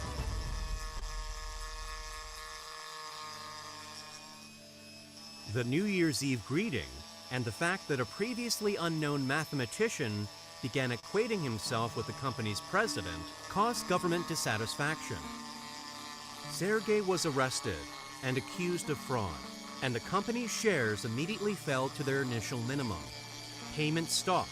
Millions of people began staging protests and chanting for the government to release Mavrodi from jail. Realizing the enormous public support, Mavrodi decided to take a radical step. While behind bars, he announced his intention to run for the president of Russia, which created new media hype around him. Mavrodi convinced investors that his release would allow payments to resume and ensure promised returns, so people were ready to vote. Mavrodi threatened politicians with his millions of supporters. He could gather a legal referendum with 10 million votes in a week and overthrow the company's political leadership. The authorities were frightened and released him from custody 10 days after his arrest. To prevent future law enforcement raids, Mavrodi still put forward his candidacy for the Russian Federation parliament elections. He was elected, after which he received immunity. From then on, Mavrodi had even more public support and recognition. So, without wasting time, he provoked a new massive wave of MMM share purchases at a lower price, claiming that their value would increase 100-fold as usual. But this never happened. I make videos myself, and it's quite a labor-consuming and expensive process. So your best gratitude would be a like and a subscription. Thank you. Weeks passed, but the shares didn't grow, and payments stopped. The scale of the scam became so obvious that most people realized their money was gone forever. The collapse of MMM was a blow to approximately 15 million citizens who had trusted their savings to the company. By rough estimates, Mavrodi managed to steal over $80 billion. People began to realize that they had fallen into a trap created by a cunning manipulator. Many of the people that were scammed took their own lives because they didn't understand how to exist further without their savings. Another criminal case was opened against Mavrodi. He was stripped of his parliamentary mandate and put on an international wanted list. They searched for him throughout the world for 5 years, and until winter 2003, nothing was known about him. Frozen, that's so funny that you bring up Nexism or Nixivism or whatever the fuck is that one. Because I actually have a video saved in I want to preview it before I show. It's one of the few that I want to preview before I show on here is a video about that cult, and I really want to deep dive into that because it's been long enough that there's been enough documentaries about it, right? I assume so. There were rumors that he had lived in Scandinavia or Greece for a long time. But here, too, Mavrodi outsmarted everyone. In reality, he never left Russia's borders. He never even left Moscow. At this time, he was hiding in a rented apartment in a building next to his own house. During this time, he developed online schemes and financial pyramids, through which he robbed 300,000 Americans and Canadians. Wow. But following a tip from someone in his circle, law enforcement finally found Mavrodi, and dozens of premises filled to the ceiling with stolen money. According to the published information, law enforcement managed to retrieve about 18 trucks full of cash. Nexium. After Mavrodi's arrest and the exposure of the fraud scale, the company finally lost its ability to pay the promised amounts. The Russian government appropriated all of the money and, of course, had no intention of returning the funds to the poor robbed population. Mavrodi was put in prison and a detailed investigation began. Year after year, he was kept behind bars, and no one could say exactly how many more years of imprisonment he would be sentenced to. So, Sergey initiated a divorce from his wife so that she wouldn't wait for him and could live her happy life further. Although his wife was against it, Sergey insisted on the divorce. Herbalife. And Oh my gave her God! about Remember $5 million Herbalife from his secret when account. that shit fucking blew up? Yo.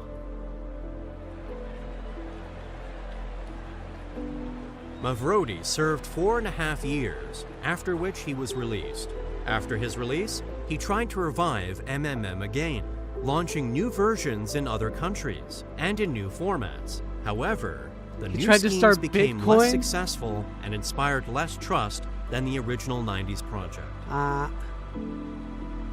In March 2018, Sergey Mavrodi died of a heart attack at a bus stop, leaving behind almost no inheritance, except the sad memory of the biggest financial scam in Russian history. All right. That concludes today's stylings, but we'll turn on some music and we'll just we'll wait until the boys start their show. Yeah? What do you think? Let me turn on some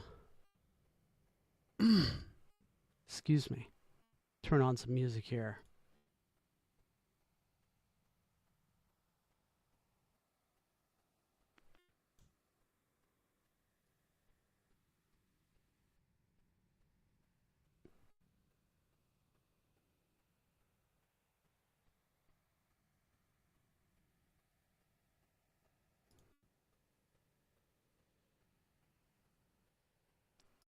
Oh, well, perfect. It's since it was a Russian video, a Russian scam, let's watch some Russian music on our way out.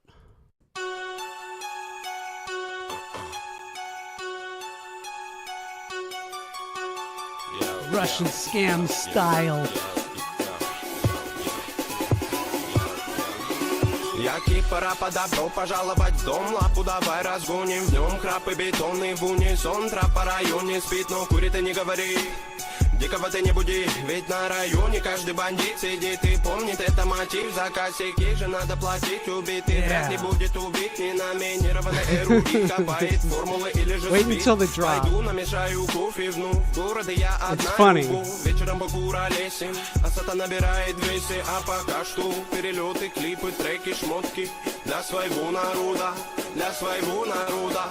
Я не слежу за канонами моды, меня не любит и особой погоды. Не делаешь критика или же лавры, не тупо по барабану. Бада-бум, бада-бум, бада-пик, бада-бум. Это безумная любовь, паразита музыка двору. Бада-бум, бада-бум, бада-пик, бада-бум. Это свобода для души моей и близких пацанов. Бада-бум, бада-бум, бада-пик, бада-бум. Это безумная любовь, паразита музыка двору. Бада-бум, бада-бум.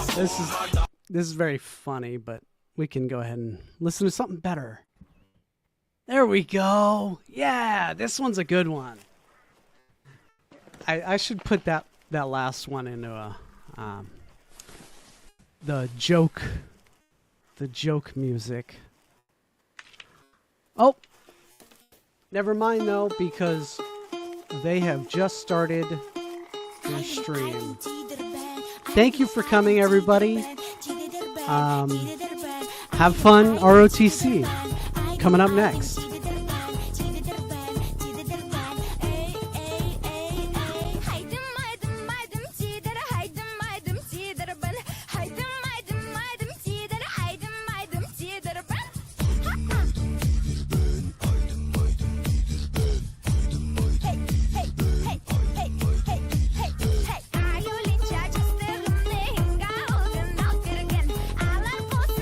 Take care.